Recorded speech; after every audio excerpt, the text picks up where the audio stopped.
नागपूरमध्ये सोमवारी रात्री जो हिंसाचार झाला त्या प्रकरणातील कथित मास्टरमाइंडचं नाव आता समोर आलंय। या हिंसेमागे फहीम खान या व्यक्तीचा हात असल्याचा संशय आहे। नागपूर पोलिसांनी त्याला कालच अटक केल्याची देखील माहिती आहे। मायनॉरिटी डेमोक्रॅटिक पार्टी या पक्षाचा तो शहराध्यक्ष आहे। नागपूर पोलिसांनी दाखल केलेली एफआयआर ची ही जी एबीपी माझाच्या आधी कॉपी लागलेली आहे त्यामध्ये फहीमवर गर्दी जमवल्याचा आरोप आहे। फहीमने जमवलेल्या जमावानेच हिंसाचार केला का असा तपास आता पोलीस करतायत। महत्त्वाचं म्हणजे सोमवारी सकाळी बजरंग दल आणि विश्व हिंदू परिषदेने जे आंदोलन केलं होतं त्या विरोधात फहीमनेच पोलिसात तक्रार दिली होती।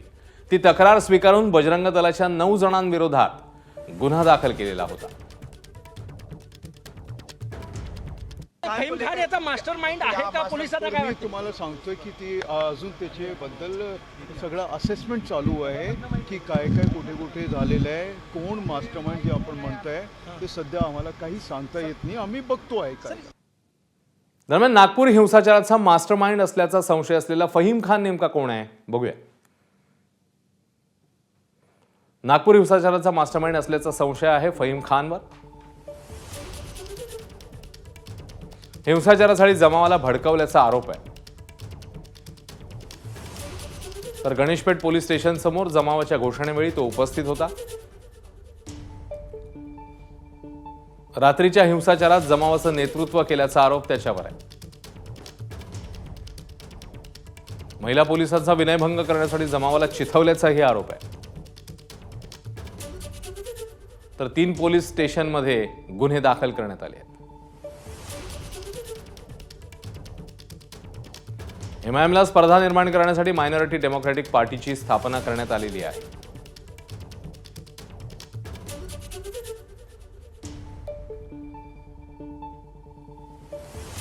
मायनॉरिटी डेमोक्रॅटिक पार्टीकडनं 2024 मध्ये त्याने लोकसभा निवडणूक लढवलेली।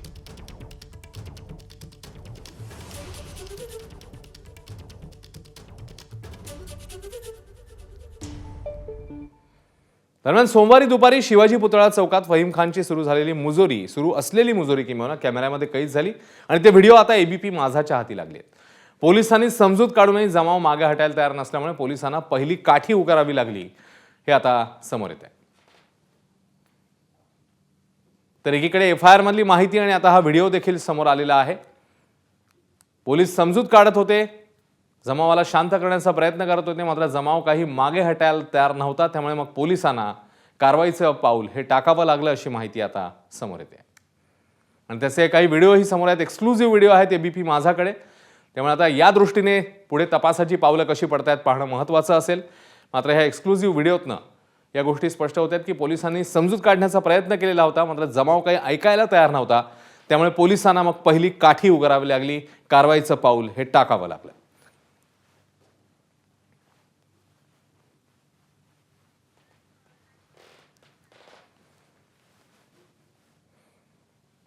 तर सोमवारी दुपारी शिवाजी पुतळा चौकात जो प्रकार घडलेला होता त्याचेच आता काही व्हिडिओ समोर आलेले आहेत।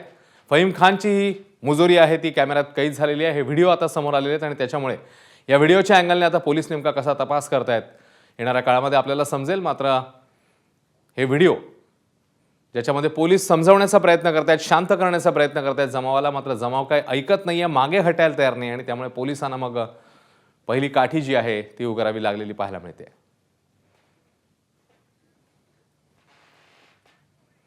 तुषार कोहळे आपले प्रतिनिधी आता आपल्या सोबत आहेत। तुषार, एकीकडे संशयास्पद किंवा संशयित म्हणून नाव समोर येणं, त्या दृष्टीने पोलिसांचा तपास आणि आता हे व्हिडिओ, काय पावलं टाकतायत पोलीस आता यापुढे, काय अपडेट्स आहेत?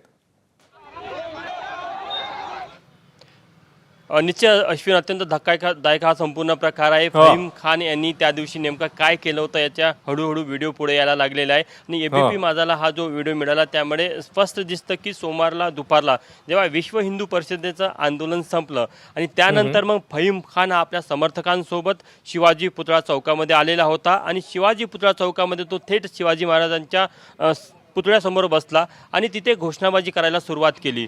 पोलिसांचा देखील तिथे मोठा बंदोबस्त होता। पोलिसांनी त्याला विनंती केली की तुला जर का विश्व हिंदू परिषदेच्या आंदोलनाचा विरोध करायचा असेल, निषेध नोंदवायचा असेल तर तो तुझा अधिकार आहे, मात्र तू शिवाजी महाराजांच्या पुतळ्याच्या समोर बसू नको, बाजूला चौकात कॉर्नरला जाऊन तुम्ही आंदोलन करा। मात्र फहीम खान आणि त्याचे समर्थक ऐकायला तयार नव्हते, तिथनं हलायला तयार नव्हते. खरं तर छत्रपती शिवाजी महाराजांची जयंतीचा तो दिवस होता, त्यामुळे दिवसभर तिथे शिवाजी महाराजांचं दर्शन घेण्यासाठी अनेक शिवभक्त येत होते. त्यामुळे पोलिसांचा असा उद्देश होता की उगाच इथे दर्शनाला येणाऱ्या शिवभक्तांना यांचं आंदोलन अडचणीचं ठरू नये, त्यामुळे पोलिसांनी त्यांना विनंती केली. मात्र पोलिसांची विनंती ऐकायला फहीम खान तयार नव्हता. त्यामुळे राहुल मागणीकर जे पोलीस उपायुक्त आहेत त्यांनी देखील खूप विनंती केली की फहीम खान आणि त्यांनी समर्थकांनी इथनं बाजूला जाऊन आंदोलन करावं किंवा निषेध नोंदवावा. मात्र फहीम खान ऐकायला तयार नसल्यामुळे कुठेतरी मग पोलिसांना बळाचा वापर करावा लागला आणि आपल्याला दृश्यांमध्ये पाहायला मिळत आहे की तो पोलिसांच्या विरोधात नारेबाजी करत होता आणि भडकाऊ भाषणं करत होता. कार्यकर्त्यांना म्हणत होता की इथनं हलायचं नाही जेव्हापर्यंत आपल्याला न्याय मिळणार नाही. त्याची एकच मागणी होती की विश्व हिंदू परिषदेने जे आंदोलन केलं त्याच्यामध्ये त्याचा जो दावा होता की जे हिरवा कापड होता ज्यावर आयता लिहिलेल्या होत्या त्या जाळल्याच कशा.